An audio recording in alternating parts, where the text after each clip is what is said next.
भाई की छोटी बातों में फिर से आपका स्वागत है। इस समय जो है चुनावी माहौल बहुत गर्म है।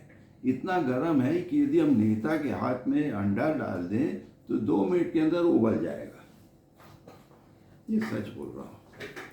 देखिए, इस समय हम लोग नेता लोगों से खफा है। क्यों? क्योंकि एक तरफ पलटू राम और दूसरी तरफ चाटुकार है।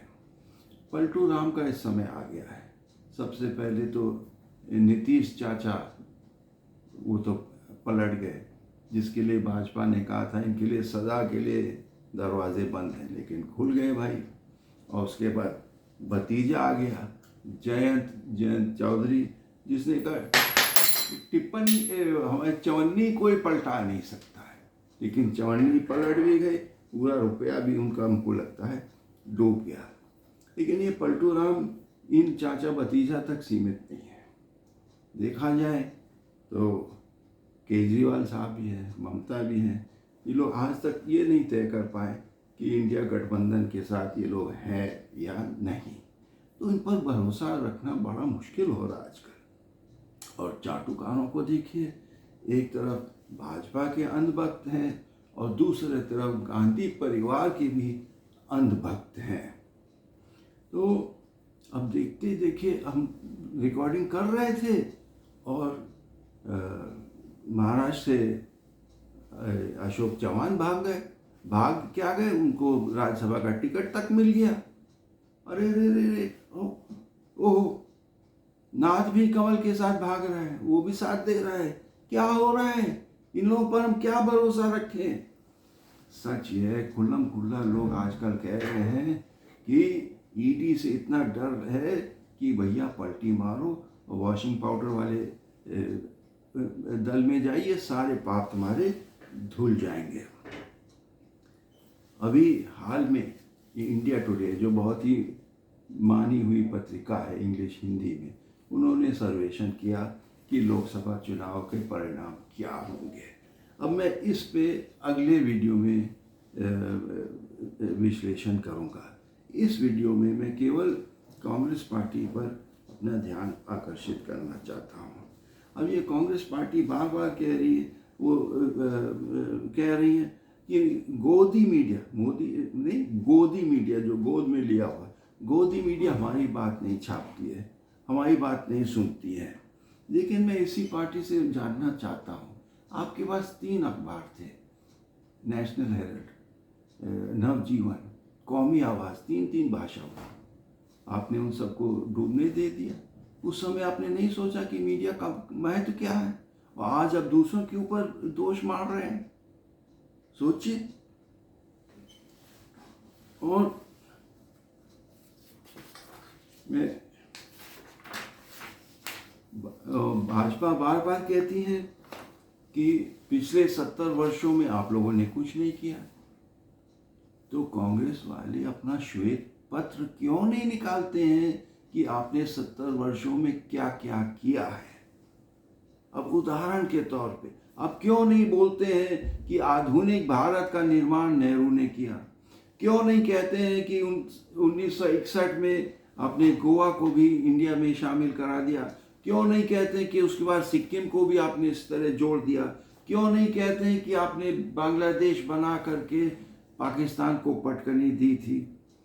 क्यों नहीं कहते हैं कि हरित, श्वेत, विज्ञान, कंप्यूटर, ये जितने क्रांतियां थी आपके कार्यकाल में हुए थे या शुरू हुए थे? क्यों नहीं कहते हैं कि जो राजघराने थे उनके तमाम प्रिविलेजेस थे, आपने उनको हटा दिया, उनको सामान्य नागरिक बना दिया? क्यों नहीं कहते हैं कि छोटे छोटे प्रांतों और राज्यों को समेट करके आपने एक विशाल समूह इस देश को बना दिया है? आप क्यों नहीं कहते हैं कि नॉन अलाइंड मूवमेंट आपने चालू किया, जो 2 ध्रुव थे उसको किनारे करके आपने एक तीसरा विकल्प संसार के बीच, राष्ट्रों के बीच में रखा? क्यों नहीं कहते हैं कि पब्लिक सेक्टर को स्थापित करके आपने देश को बाजारीकरण से बचाया? क्यों नहीं कहते हैं कि ये ESI जैसे आपने योजना बनाए जिससे करोड़ों लोगों को स्वास्थ्य का लाभ मिला है? क्यों नहीं कहते कि मनरेगा द्वारा आपने करोड़ों किसानों को भूख से बचाया। फेरिस्त तो खैर बहुत लंबा है, लेकिन मुझको कांग्रेस का प्रचार यहाँ नहीं करना है। मैं केवल ये कहना चाहता हूँ कि पहले जो थे, जो कांग्रेस नेता थे, दूरदर्शी थे और बड़ी कुर्बानियाँ की थी। लेकिन अफसोस है कि आज के जो लोग हैं, मुझको उनमें वो चीज़ दिखाई नहीं देती है। आज के जितने भी नेता हैं, मुझको लगता है कि केवल वे सत्ता के भूखे हैं, सत्ता के भूखे हैं। कुछ दिन पहले कांग्रेसी ने मुझको एक संगीत कार्यक्रम में आमंत्रित किया, जहाँ मैंने तमाम पूरा हॉल भरा था कांग्रेसियों से। उनको देख के मुझको नहीं लगा कि ये क्रांतिवीर हैं, जो कोई क्रांति कर सकते हैं, संघर्ष कर सकते हैं। आप देखिए, ट्रक ड्राइवरों को देखिए, 2 दिन में उन्होंने अपना आंदोलन चलाया और सरकार को घुटना टेकना पड़ा। किसानों को देखिए कैसे सड़क पे पड़े हैं और वो अपने लड़ाई हकों के लिए लड़ रहे हैं। ये चीज़ हमको आज के नेताओं में दिखाई नहीं देता है। देश के अनेक वर्ग यातनाएं झेल रही है, देश के अनेक वर्ग यातनाएं झेल रही हैं, और आप यात्रा निकाल रहे हैं। और यात्रा में मुद्दे कम, व्यक्ति विशेष ज़्यादा नजर आ रहा है।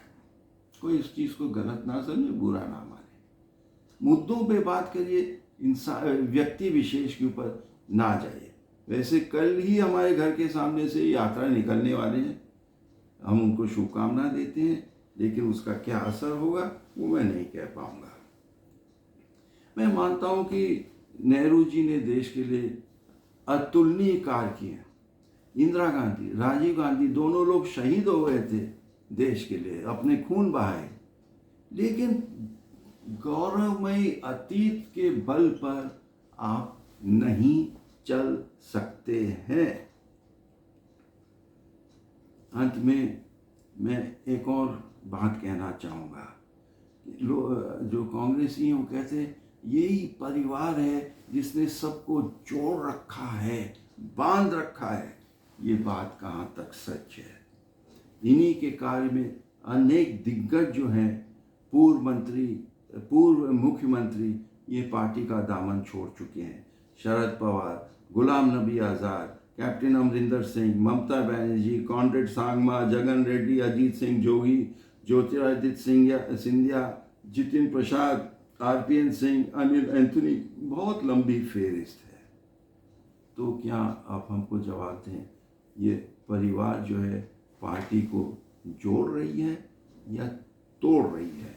कांग्रेसियों को गंभीरता से इस पर चिंतन करना है। बता दें कि करोड़ों देशवासी आपके कांग्रेस के विचारधारा से मेल खाते हैं, लेकिन आपके कार्यशैली से दुखी हैं। इसलिए राष्ट्रपिता महात्मा गांधी ने कहा था, बिना नियत की राजनीति एक घोर पाप है। पलटू राम और चाटुकार राष्ट्रपिता की इस बात को ध्यान से सुने, और वे सब राजनीतिक दल भी जो हमारे वोट चाहते हैं, क्योंकि हम आप जैसे नेताओं से खफा है। अंत में मैं यही कहूँगा, यदि आपको ये वीडियो पसंद आया, अवश्य उसको लाइक करिए, सब्सक्राइब करिए, शेयर करिए। सुनने के लिए धन्यवाद। जय हिंद।